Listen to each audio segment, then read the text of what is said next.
سبيل الدموع سبيل مريح تنهدى يا صاحي كي تستريح وبث الدعاء. Bertanya Ustaz terkait kurban untuk orang yang meninggal. Tadi sudah disebutkan ada Imam Syafi'i, Imam Maliki, Imam Hanafi, dan Hambali.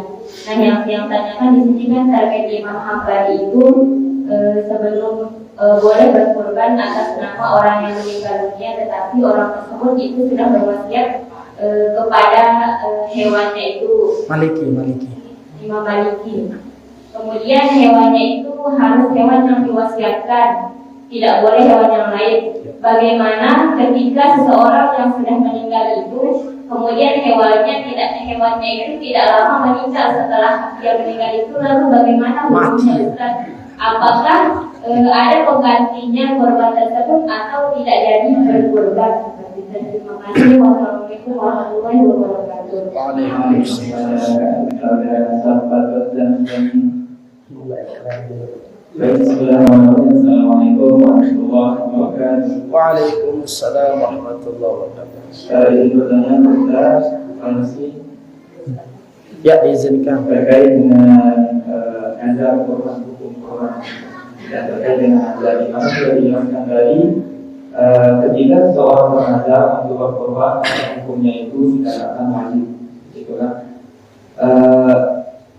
Di zaman yang sekarang kan banyak kita temukan manusia-manusia yang kurang sehat, maksud saya yang agak aneh seperti Indonesia. Sebagai contohnya, saya bernazar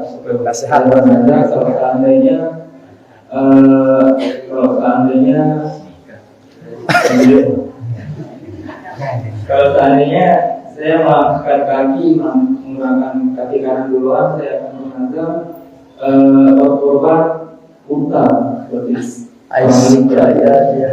di sana kan yang kita ketahui, kita tinggal di Indonesia yang iklimnya tidak terlalu tropis seperti di Arab seperti itu, yang tidak memungkinkan mungkin agak mustahil sedikit kalau tadi kita berkorban unta seperti itu. Kira-kira dari kasus di atas bagaimana hukum jenazah seorang itu? Ondelok yang berdiri, ondelok maksudkan. Nazar pos dari kasus di atas bagaimana sebenarnya hukumnya? Mohon penjelasannya.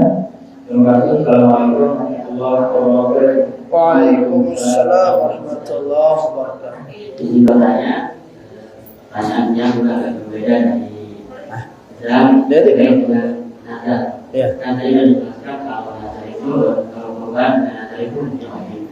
Nah, bagaimana dengan orang yang bernazar tapi dengannya besok tahun depan saya akan berkorban, tapi dengan syarat saya yang langsung menyembelihnya. Terus pas tahun depannya pas berkorbannya memang hewan korban sudah dibeli, tapi pas hari penyembelihan dia sakit. Nah, itu bagaimana status nazarnya dan bagaimana status hewan korban yang sudah dibeli? Sekian. Assalamualaikum warahmatullahi wabarakatuh. Pertanyaan yang pertama ada Maliki disebutkan berkorban bagi orang yang meninggal dunia dengan syarat ada wasiat, lalu jelas hewan yang akan dikurban, ya. Nah, bagaimana sekarang ketika menjelang hari kurban ternyata hewan yang dulu diniatkan, dinazarkan untuk dikurban itu mati, ya. Mati hewan kurbannya itu. Bagaimana hukum nazar orang yang meninggal itu? Maka gugur kewajibannya. Kenapa? Karena kaitannya dengan syarat daripada hewan kurban itu, ya. Nah, jadi kalau lamun temele lamun temele berkurban terus tahu diri itu agen temati, ya mending ambil paling tidaklah pendapatnya mazhab Syafi'i, ya, yang tidak terlalu ribet, gitu. Lamun mati hewan kurban bisa digantikan dengan hewan yang lain, yang penting dikurban, ada wasiat, nggak tentu hewannya, ya. Bisa diganti, mau kambing ke, mau onta, mau kibas, yang penting dikurbankan seperti itu, ya. Nah, apalagi mengambil mazhab Hambali, lebih ringan lagi yang seperti itu. Nah, jadi ini perbedaan pendapat para ulama inilah yang menjadi rahmat bagi kita, ya, sehingga ada keringanan di dalam kita beribadah kepada Allah Subhanahu wa taala. Sesungguhnya Allah itu menginginkan kemudahan bagi setiap hambanya, tidak pernah ingin menyulitkan hambanya. Makanya perintah itu sesuai dengan batas kemampuan. Perintah itu sesuai dengan batas kemampuan. Kalau engkau tidak mampu berdiri sholat, duduk. Dia maksa hitam butang saya pentah. Ya. Nah, meskipun berdiri itu menjadi syarat.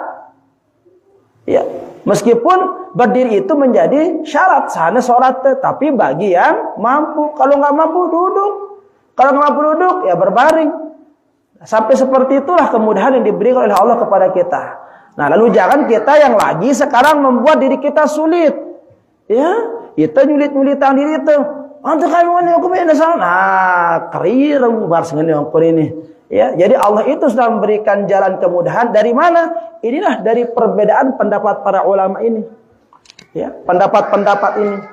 Dan para ulama itu berpendapat pasti dengan menggunakan hujjah.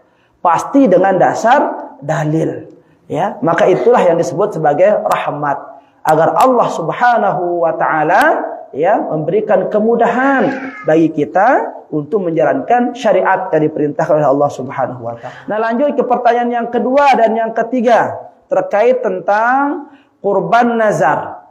Ada orang bernazar, kalau saya melangkahkan kaki terlebih dahulu dengan menggunakan kaki kanan, nah, jemaah Zulhijjah gin ku ngorban onta 6. Aidah. 6 onta. Mbet atat sembelih 6 onta teh. Nah, bagaimana hukumnya itu? Sementara kan onta ini dinara di Indonesia. Dinara bukannya tidak ada, logo jarang, ya. Nah, maka kita dilarang bernazar itu dengan pertama, dilarang bernazar dengan menggunakan perkara yang sudah diwajibkan oleh Allah. Ini yang pertama. Ya. Misalkan jemaah lamun kumu duang nikah kenca dedara ino, ya. Gin ku puasa terung dah sejelo di bulan Ramadan. Nah, ini enggak boleh ini. Ini namanya bernazar dengan menggunakan hal yang wajib. Dah kayak bernazar mulai harus tegawe. Ya. Ini yang kedua, ditekanggo benazar kodu pegawaian si haram. Nila kanggo ino. Lamun ku sugul duang bareh, lamun kemu sugul lekan balen ku bareh. Ya. Atau lamun kemu duang beli Kawasaki Ninja, ais langsung ku botah misalnya seperti itu. Ya, nila kanggo pegawaian haram. Enggak boleh dilaksanakan, enggak wajib untuk dilaksanakan. Ya, maka sebaiknya ibadah itu hindarkan diri lekan nazar. Ya, hindari dari nazar. Meskipun dibolehkan, lalu sebisa mungkin dihindarkan. Ya kumbena karena ya biasanya lamun tebenazar ino terkesan iteng gawe suatu ibadah karena karena ada yang diinginkan. Nah, kalau ada kesampian si lamun dia ada kesampian si meleangna, ndek mele ibadah. Nah, ini tempat ininya, tempat napiarana, tempat kurang pautna ibadah yang disebabkan karena nazar itu. Ya. Ini yang ditemele gawe ya. Nah, seperti itu. Jadi sebisa mungkin lamun ibadah ini ya dedelah karena nazar seperti itu. Jadi benar rezeki ngorban sudah seperti itu.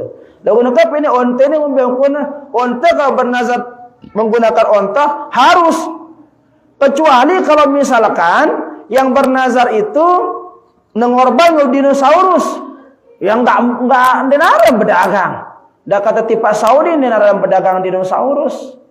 Kalau onta masih ada maka harus ngorban onta. Lagu tene penara ya silakan.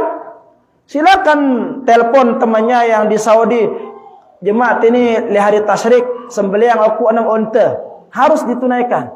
Ya, harus ditunaikan. Kenapa? Karena wajib hukumnya. Nazar itu no. Oke, kapalang ontena. Angkat dende girang benazar ngodu perkara senjata bau isi asal kumu doang jema misalkan lamun ku lulus P3K ngangku ngangkat kubah masjid misalkan nih ya ini nazarna besampai piran-piran rekok tolang dayang teh di negan bau ngangkat kubah masjid berat merapeng. Nah, jadi dia angkat girang benazar ngodu barang sinde tebau gawe ya seperti itu. Lanjut ke pertanyaan yang terakhir. Benazar ya. Nabi nazarna jemaah lamun ku sampai umurku le bulan Zulhijjah gin ku ngorban. Aku langsung nyembelih ya.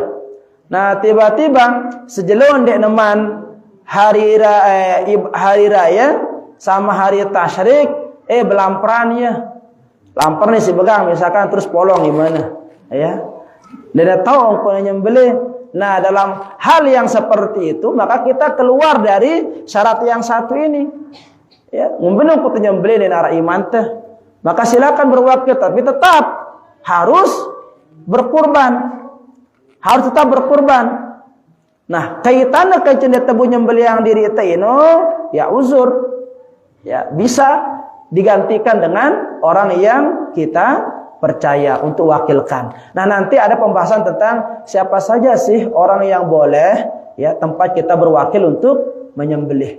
Nah, insyaallah kita akan bahas pada pertemuan yang akan datang. Wallahu taala a'lam wa a'lam.